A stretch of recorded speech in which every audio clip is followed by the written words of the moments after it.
Welcome to the Lighthouse Financial Advisors Money Over 50 podcast with Dallas Davison and Michael Hogue. This information is general in nature and does not take into account your objectives, financial situation or needs. Therefore, you should consider whether the information is appropriate for you and your personal circumstances. If you require personal advice, please contact Lighthouse Financial Advisors. Here are your hosts, Dallas Davison and Michael Hogue.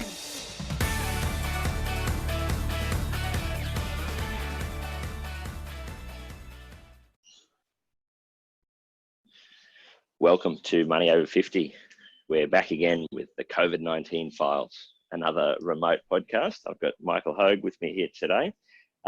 Today, Michael, you wanted to talk about when things settle down and what that really means. What do you really mean? Look, there's a almost common terminology used by people that are experiencing some discomfort when the value of their investments drops. Yep. And look, one of the things that they say, and it's almost to the exact words, yep, is should we get out now and get back in when things settle down? Yeah. So, and I don't know where that comes from. I don't know where that comes from, but it's fascinating though. We were speaking at this the other day, and it was the sort of motivation for this podcast was that there are certain phrases that you hear again and again, and they are said exactly like you just make the point there. They're said in exactly the same way every time. And, yes. And it's like we did that podcast recently called "We Don't Live an Extravagant Lifestyle," and so I don't know what it is, but every person that I've ever spoken to about their living expenses has said to me, "We don't live an extravagant lifestyle," in the exact same way, in the exact same wording every single time. And so that's, I think, the point that you're making there is that we're going through some volatility at the moment. And so anytime, if our clients or people we're talking to that are uncomfortable with the volatility, is that they don't tend to say that, I'm uncomfortable in different ways. They tend to say exactly the same thing, which is, when things settle down. And so it's either, I want to move into cash and buy back into Australian international companies when things settle down, or I want to stop making contributions into super and wait and start again when things settle down. So what do you think that really means? Look, well, I know what it means. What I think people think it means is there's all this stuff that we don't really understand going on at the moment. The prices have dropped. We had $500,000 on paper in our retirement savings. That's dropped to $350,000, for example. What we think we want to do is we want to stop that pain. We want to stop that uncertainty. What we want to do is we want to move that $350,000 out of those companies right now. And we want to sit it in a term deposit. And when this is all over, what I think people think that they can do is they can invest that $350,000 back in, and more or less just pick up where they left off. And what they don't realise, sorry, mate, go ahead. No, I was just going to say, it's exactly one of those things where it's like a lot of financial concepts where you can completely understand why people feel the things they do. You know what I mean? It's not a crazy person thing to think. It's not like, oh, that's an irrational.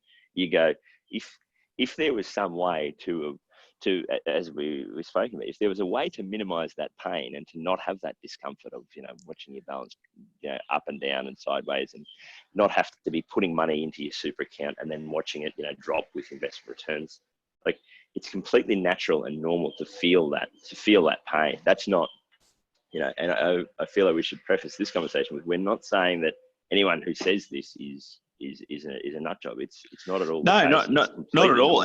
And look, the way that superannuation fund providers show your statements is wrong for a start, because they show you the dollar balance. They don't show the number of companies that those people own, so the units that they've bought. So What you can have is you can have the dollar balance decreasing temporarily, but the number of shares through the salary sacrifice that the person's making plus their employer contributions, you can actually show that balance going up. So look, without digressing too much, because we want to keep this a short podcast with one key point. That's what I believe that people think. So I believe that people think they can stop what's happening right now. And when things settle down, when this all blows over, they can actually pick up where they left off. Yes. What they fail to realise is that when any volatility occurs, it's already too late. Yes. So right now, if we look, it changes on a daily basis. So. I'm not even sure exactly where we're at, but we're about 30% down. It's about 30%. It's a neat 30%. So basically, what that means now. So and we've seen the statistics this past week, where Q Super and Sun Super, just to name two big funds that we see a lot of people in because we're Queensland based.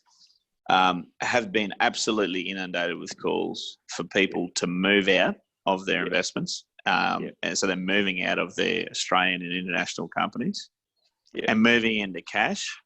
Now, here's what this really means. So they're actually selling out now at 70 cents in the dollar. If you conceptualize it like that. So just 5 weeks ago, the value of those companies was $1 in the dollar. It was fully valued. So if they sold at that point in time, they'd be selling it for $1. Let's just assume $1 in this case represents fair value.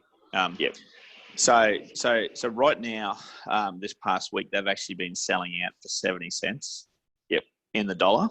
And anecdotally, what we know is that when things settle down, so when this all blows over, the price has already returned to $1.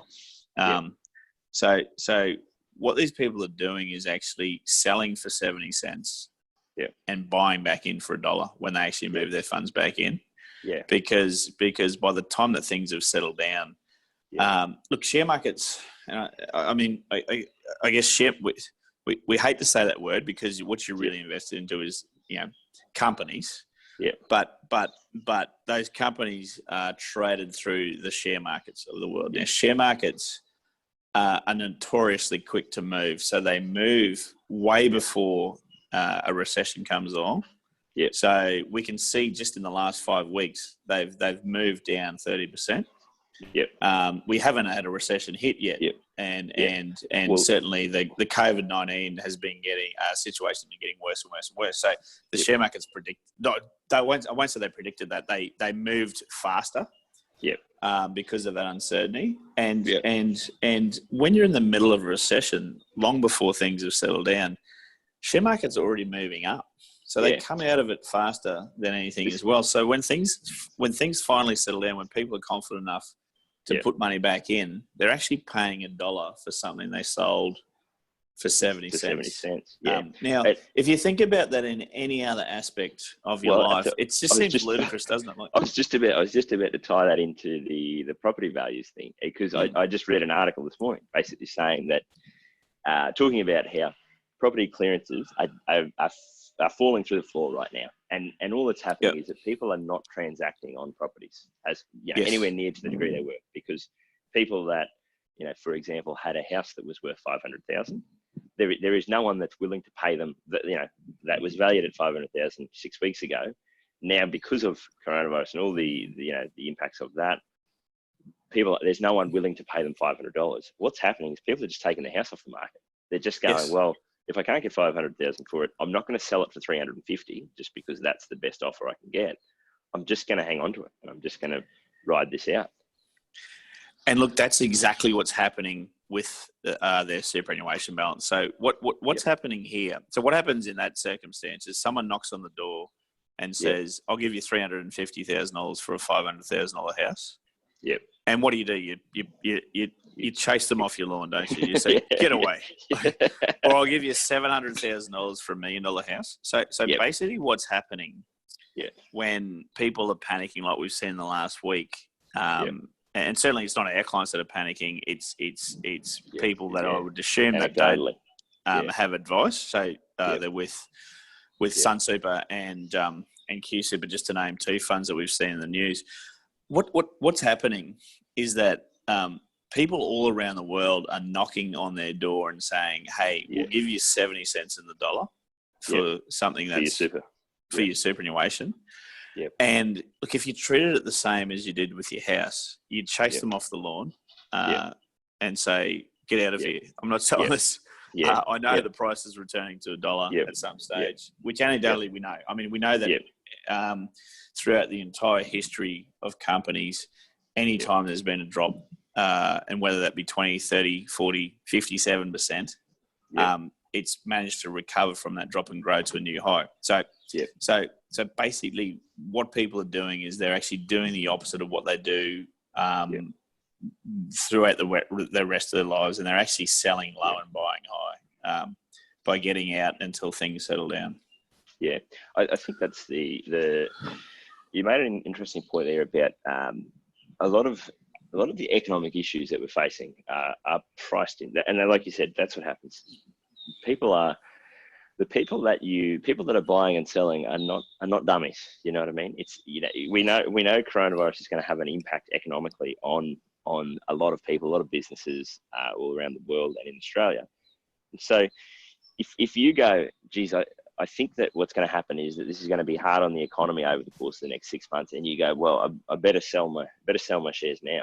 It's not new. You don't have inside information there. It's not as though you're the only one who's aware that that coronavirus is going to be an issue. So this information is priced in, and that's why when we say people are offering that 70 cents in the dollar, they're basically going, well, we don't know what the impact of this is going to be. So if you want me to buy your shares off you, if you want me to buy your super off you, I'm going to need a steep discount. And so I'm going to pay you 70 cents in the dollar to buy that off you right now in this uncertain time. So that's the one point I'd make there is that it's like you said, that information is priced in very quickly into what assets are valued at, and that's what's the same thing that's happening with property. It's just that people tend to not then transact on property. That's a good point. I mean, it's far less liquid. So property is far less liquid because people won't sell it for a loss unless they actually have to for whatever reason.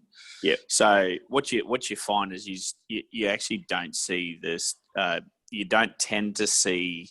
What do they measure with property? They don't measure what the offers are. They measure what a property sold for. Sells for. Exactly right. Yeah. So what you never see is that all these $1 million properties were the best offer they got was $700,000 before they took it off the market for a period of time.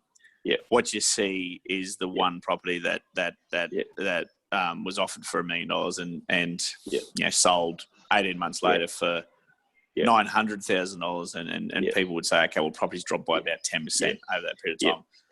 And what it in fact dropped by was the same amount. It dropped by about 30% at the depths of that because all these people had those properties on offer for sale. They just didn't sell. They sell. They took them off the market.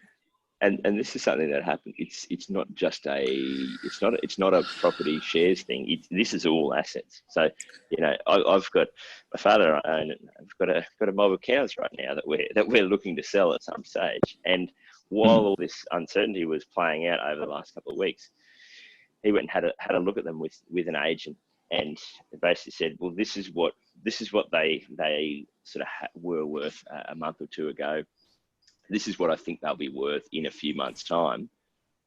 What are the offers that are available to someone to buy them right now? And at that point in time, just because no one was really sure what was going on, all the rest of it, the agent basically said, you won't get someone to pay that amount of money, we don't think. Just sit on your hands for a couple of months and we'll see how it all plays out. Now, we could have sold those cows on that day. You just have to keep dropping your price. If we had said to that agent, instead of selling a cow and calf for $1,200, we're going to sell it for $600, then he would have found a buyer at some stage. If we just kept dropping that price, he would have eventually found something that would have gone, that deal is just too good. We'll take that right now. And here's the crazy thing. So people accept, so you guys accepted that, and people accept volatility in absolutely everything. Yeah. Except for some reason there's some sort of misconception, and it sort of ranges far and wide through the public. The misconception is that the value of the price of our superannuation or investments shouldn't fluctuate. But they accept it with everything. I'm not going to say that bananas fluctuate, Dallas, because I know that you hate that example that I use all the time. But you've got. So I won't say that bananas fluctuate up or down. But the price of everything. Like if you look at any grocery item, petrol. You don't. People just generally don't. Rush out and hoard these items during periods of time when the price is going up and down. The house prices, of course. The price of absolutely everything goes up or down, and people readily accept that. What for some reason when the price of their superannuation is fluctuating, they either don't understand it or they misunderstand it. And I think it's probably more that they misunderstand it. They think that they can pause that pain, they can get out. They don't have to worry about it for a while, and they can move back in and just pick up where they left off. What they don't realise is that, they owned 500,000 shares in the best companies in Australia and the world at $1 a share. They waited till the price dropped till 70 cents. And they sold all those for 70 cents. They waited again until the price got back to $1, and they moved back in at that point in time. That's it. And if you look at what has happened over that time period, all they've done is they've swapped. Instead of having 500,000 shares, they now have 30% less shares. That's right. That's exactly what's happened. I think it's something that. I guess so. That's. I feel like we're as we do with these podcasts, we're probably getting away from our main point of what does it mean when people say when things settle down. Now, if you're looking to buy, which everyone leading up to retirement is, you're looking to accumulate assets to live on in retirement. So the plan is, basically buy assets, buy shares of Australian international companies, all those sorts of things. Buy while you're still working, you have the spare cash flow to do it. So if you're still working now and you don't foresee any loss to your income, you don't see any issues with that, your long-term goals haven't changed, and you have the same amount of spare money every month or every week or every fortnight, to me, it's basically just an opportunity to buy that many more shares at that price. So look, you raise a good point there, because this is panic on a micro scale. So you find, I just answered a client inquiry just last night, and it was similar to that. So this gentleman still had a stable job. He was salary sacrificing quite a bit to his superannuation. And he just posed the question, look, should you just pause that for a period of time until things settle down? And I said, we would suggest to continue on with your strategy. All that's changed now is that the $3,000 that you're going to add this month into your superannuation, you're now buying in at 70 cents a share as opposed to $1 a share, 5 weeks. Actually, the last month, the February. So the March bundle of companies that he bought, he paid the equivalent of 70 cents for by sticking to his strategy, as opposed to a $1 in February. So now next month it might be 60 cents in the dollar. It might be 80 cents in the dollar. But look, I think you also open a dangerous can of worms when you do decide to change something, because you've actually now bought forecasting in and market timing in. And we know, I mean, we see the statistics, even the best professional fund managers around the world get made look fools of by the market, because the market does in the short term what the market's going to do. So Yeah. as an amateur, you just got no hope of beating the market consistently, and the key to that is consistently. So and if you're going to sell out and try and get back in at the bottom, or you're going to change your strategy this go around, and you manage to get it right. The problem that you have then is that you have to get that right next go around. Yep. And next go around might only be 3 years away, and there's more volatility, and you have to get it right the next go around. What we see statistically is that people just never, and even professional fund managers, don't get those decisions right consistently. Yeah, I think, and a good point that as we've spoken about this before, volatility is when you hear people say when things settle down, I think what they mean, or what they're referring to there, is those really savage down days where the market drops by 5%, and the news all over headlines of this many $1 billion wiped off the market, and these big drops, or even on a longer scale, 30% drop over a month. But volatility cuts both ways, as we've talked about. So, as we're recording this, the recent stimulus package released by the Australian government, on that day, the market closed up 7%. So that's right. That was just yesterday, wasn't it? That was Monday. Monday the 30th of March. Yeah. So the problem with that is if you were out. If you went, I want to avoid the volatility, I just want to wait until things settle down. The settling down happens both ways. There's big drops down, and then there are big jumps up. And so, and I won't bore people with all of the technical details of it, but basically, if you took out all of those big jumps throughout the course of a year, that's pretty much where all your return comes from, if that makes sense.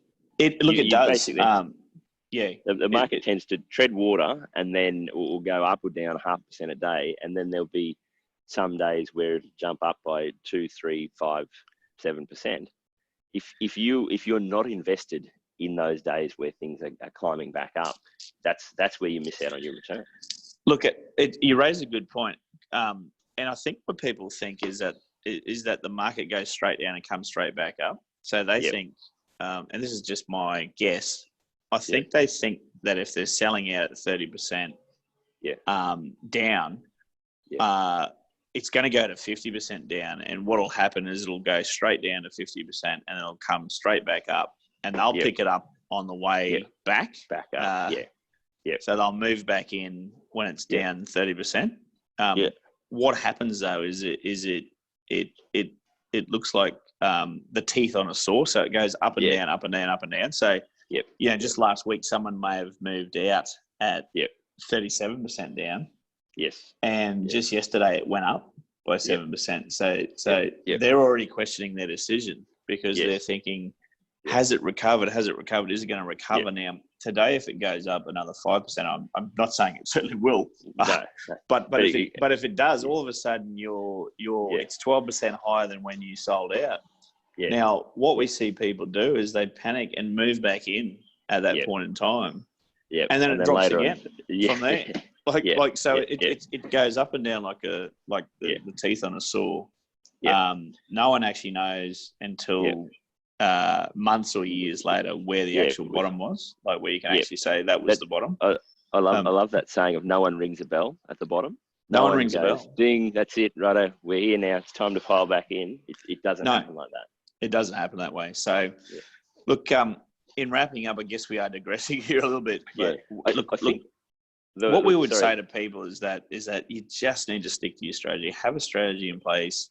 Stick to it. Recognize that things are volatile, not just in your superannuation, all around us, at grocery stores, at car yards, at fuel, gold, all those types of things. So everything's volatile. See it for what it is. It's volatile. Stick to your strategy. With historical perspective, you know that every time the price has dropped in the past, it's recovered to a new high. Assuming, of course, that you're well and truly diversified across a big proportion of companies around Australia and the world. Those companies collectively have always recovered. that's what I guess I'd say to preempt your wrapping up. But the thing that I would say is if you have that feeling where you hear someone say that, when things settle down, what you need to know is that the price of these companies and any asset, it adjusts quicker than the actual economic news. So if you're waiting for good news about coronavirus or good news about the economy, if you're waiting for some sort of good news to appear, you're going to be too late. You cannot wait for that to happen and then go, okay, well now we'll get back in, because that will be priced back in. And as you said, you'll be selling out for 70 cents on the dollar and then buying back in at $1 when things are fully priced again. So you cannot wait for that good news. That's a fantastic point. It is too late at that point in time, because it does move so quickly. And I guess in wrapping up, what I'd just say out there is that if anyone's listening to this podcast and would actually like to talk about this some more, so obviously if you're an existing client of ours, we're communicating with you all the time, and our door's always open. If you're listening as just a listener who's not a client of ours, and have some questions, we'd be only too happy to speak with you on the phone. So you can get in touch with us at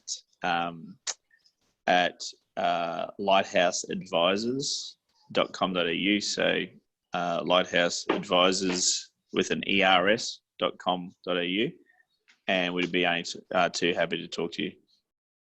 Thanks for listening.